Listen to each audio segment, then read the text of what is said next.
Hey, welcome back. Honda Urban Express 50/50 project. And if it's not clear from the title, that's where we are attempting to attain 50 miles an hour or more. We'll be happy with more on a 49cc or basically 50cc engine. And what you have before you is the Honda Urban Express continuously variable transmission, stripped down to, I guess, the final part of the transmission, the gears under this location. And I did not show you how to get to this point, but it was merely taking the cover off, taking the belt off, taking the clutch off, which is one nut here, and then I removed 4 8mm bolts. And I've been in here before. The tricky part about this can be that you might have to weld. Oh, we got a little mess here. You might have to weld on the new gear, but way back in the past, I think I had the race gear in here. So I think it's just a press on. As you can see, the gasket has been replaced. So I put it in here, then I took it out and put it in my other engine. Just to make my life that much more difficult. Let's see. This may require a little persuasion to come off. So right here I could get like a piece of wood and just tap it with a rubber mallet, I think. So let me get set up and I will do that. Well, I guess I should explain. You're standing too close to me. The race gears basically create a higher gear so that you can go faster. However, when you do something like that, you make it more difficult to accelerate from a stop. You lose low end to gain top end. It's always a trade-off. However, we may be able to compensate with some belt and variator weight changing. We shall see.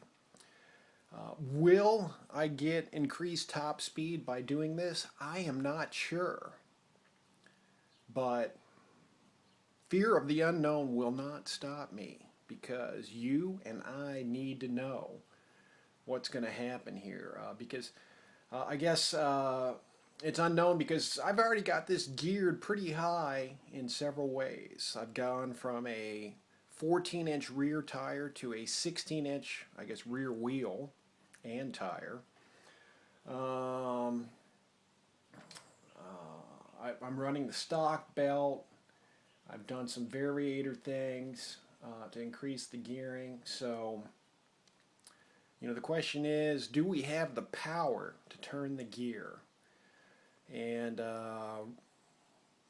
my latest change was a new piston and rings, and I think I've got those sufficiently broken in and the jetting just right. And with my Trail Tech, assuming it is set up correctly, I'm running 43.9 miles per hour, and I lost some speed from my previous GPS app, which claimed 46.8. So there's a discrepancy there. I think I need to put the GPS app right next to the Trail Tech speedometer and compare the two. But anyways, we'll look into that. I think, I'll have to think back to what my setup was for that 46.8 mile an hour trip. But anyhow, let me pause you and take a look at this, and I'll be right back. I always forget to say things. one thing I want to mention before we reveal the cover and the contents of this final gear, wanted to welcome Dimitri to the Honda Express family. He purchased the red Urban Express, and I think he's new to two-stroke no-pads, and he lives maybe 20 minutes from me, so happy to help out with Dimitri. Will probably want it, how can I get this thing to go faster, right? That's what we all want to do, or most of us anyways. And then I wanted to thank, I've received some donations to the channel, supporting things like this, for example. And I wanted to thank everybody out there. I don't have your names in front of me right now, but thank you for the donations. And so without further ado, let's pull this baby off. And it's been a while since I've done this. And there's nothing like the smell of gear oil, in the morning. Good Lord. Although this isn't, really vintage gear oil. So, are we on film? I've got to replace this shaft, and then there's this gear here, and I've got to press it out and put the new gear on. This, I forget, is it a counter gear or some secondary gear? Oh, and we got a washer that goes here. Can't forget that. And oh, I may have to take off the exhaust. I forgot about that. I got to get the axle has to come out, so I got to at least take off that axle nut over there. Yes, it's become more and more complicated. Let's get out the gears and just take a look and see what we got. So here's my counter secondary gear, whatever it's called. Because you're not replacing the main one, you're replacing this one, or maybe that's the primary gear. Don't have the exploded parts diagram in front of me to give you all the correct terminology, and this would go in there. And the first time I did this without a press, so it can be done. It was a challenge, but if I can do it, you can do it. So, tell you what, let me see what I can do. The exhaust may be coming off. Let me see what I can do before taking the exhaust off. But I got a feeling we got to take it off to get that axle nut off. Well, I'll be right back. Alright, we're back. I took the exhaust and the rear tire off just to make life a little, simpler.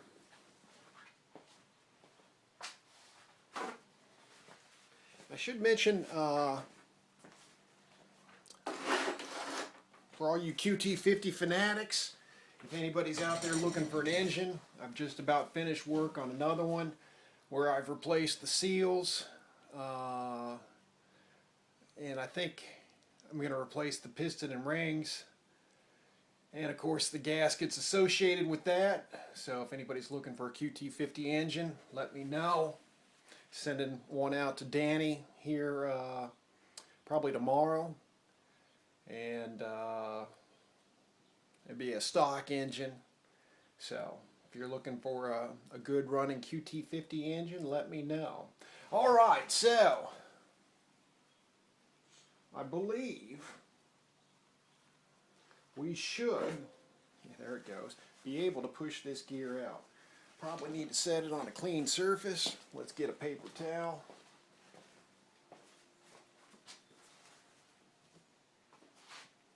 Let's see what's on the other side of this thing. Alright, that's out.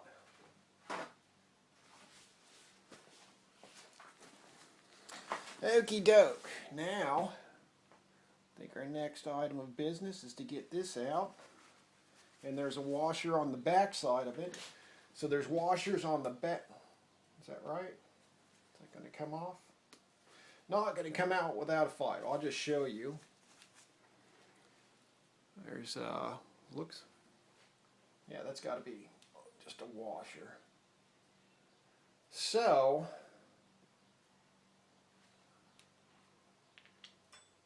and it looks like, yeah, this is a press-on. So I'm going to clean it off here. Are we still in view? I'm going to clean this off with the oil. That's all you're missing if it's not on camera right now. Don't fret. I'm just wiping it with the paper towel. And then let's just take a look here. All right, that's interesting. Got a part there. Let's not. Yeah, so there's a washer over that as well. Sometimes that bearing will come out. And then, oh, that's nice. It even says Malossi on it. And let's just take a look. Does this have to be orientated a certain way? That's a good question.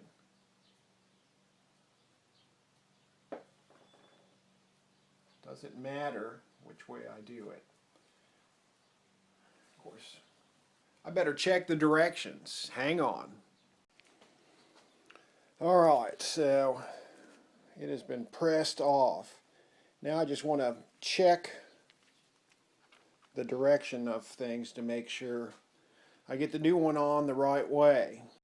Okay, after some internal debate, I will also dig up the instructions to see if they are not silent on the matter, but I installed it so that the Malossi was facing out towards me, that I can read it now. Now I've got to press this shaft out and press the new one in. Maybe I'll even show that on film for those of you who enjoy pressing. All right. I'm back. Do you need my... Okay, you could probably do this with the rubber mallet. Excuse me. You could probably do this with the rubber mallet because it's not requiring much effort at all. Matter of fact, that's what I did last time. Now, I should have put the nut back on, but oh well. And we're out. And the bearing stayed in. That's awful nice. All right, let's press the new one in.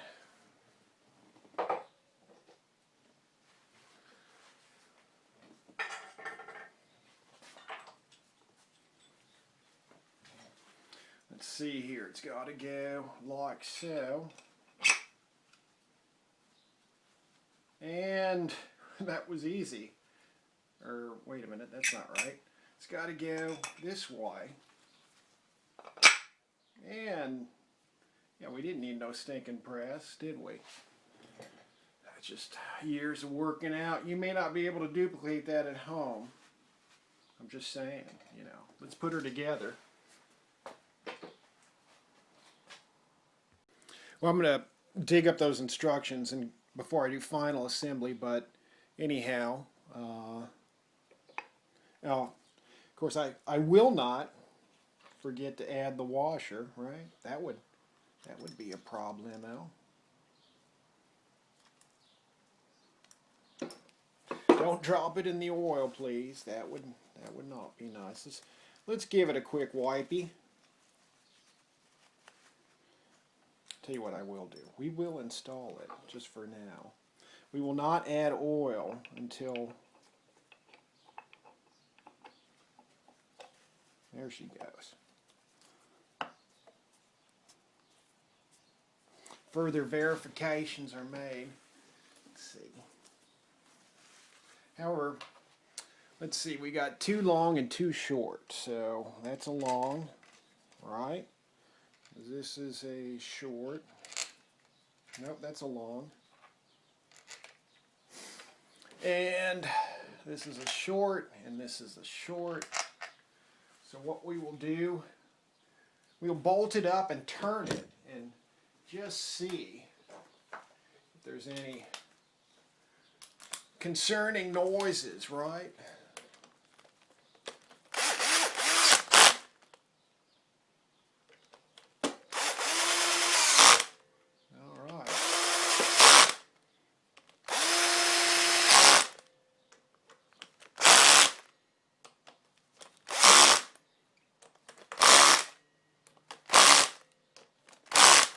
I think we're good. Let's not overdo it.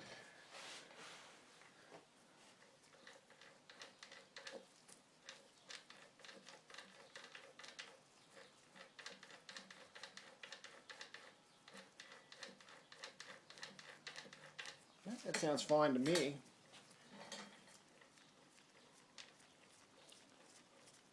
A little noise, but there's no oil in there, or very little oil. Are we still recording? Yes, we are. I should have counted the teeth. I've done that before. Oop, don't. You know, whenever there's a bucket of oil around, you know, things just want to slip off and fall in it and splash all over you, right? That's just the way it is. Anybody want the original gears? All right, so I will, like I said, verify in the instructions that I put that gear on the right way before I go the next step of putting it all back together. I got to add oil, of course. Got all the washers in, etc., etc. So, and got a new axle out of the deal. I should have maybe looked into replacing those bearings, but I think those bearings are fine, unless I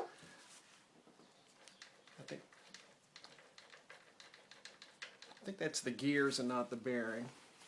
So let's revisit this. I've got to run. Again, thanks for watching, and stay tuned for the next part in this series, which could occur as part of this same video. I don't know if I'll get a chance today. I guess I could wait. Today or tomorrow, I will take her out for a spin. Hey, thanks for watching.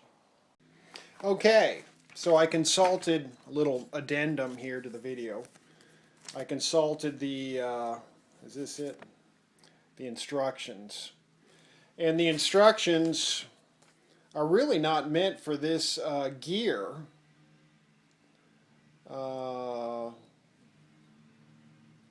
As far as I can tell.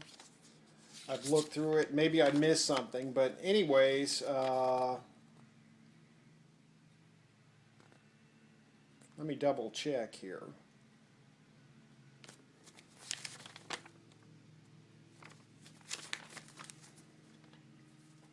Like, for example, in some of the instructions, I think they manufacture these gears for several different bikes.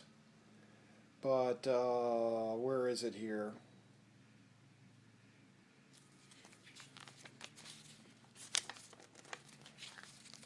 Like here, this is it right here. So, for example, I don't know. They're saying that that shaft fits into a seat built into the gear, but this gear did not have a seat built into either side.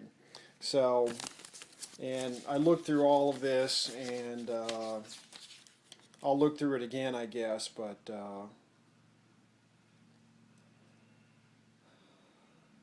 I don't really see anything specific to this. And this gear is actually supposed to work on originally for a different Honda model altogether, and someone discovered that it would work on this. So maybe that's part of the problem.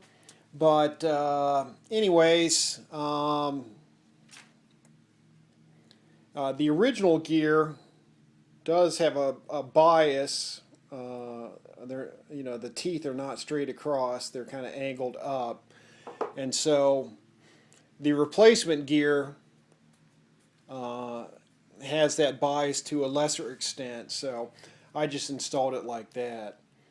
So and then, I got something in the mail today. After reading about spark plugs, I picked up an iridium NGK plug. Let's just take a quick look at it here. And yes, that looks like it will do the trick. A precious metal plug. And the advantage of the precious metal plug, you'll get people who will argue that copper is the best thing ever and I've wasted a ton of money and I'm just a complete idiot. However, The advantage of the precious metal plug is that the tip can be made so much smaller, right down there, than on a regular copper plug. I guess we're not going to focus. And electrons, the building blocks of electricity, can jump off of that tip much easier and quicker, therefore producing better spark. Plus, these will not foul as easily as an ordinary spark plug. So I'm here to test it out. Can I put this on, or do I have to do just the gear alone? I'm probably going to go to a 9325 belt from the stock belt, just because I'm suspecting that maybe I've created a really tall gear. However, a shorter, thinner belt can kind of counteract that a little bit. So, I don't know, we'll see. Report back soon.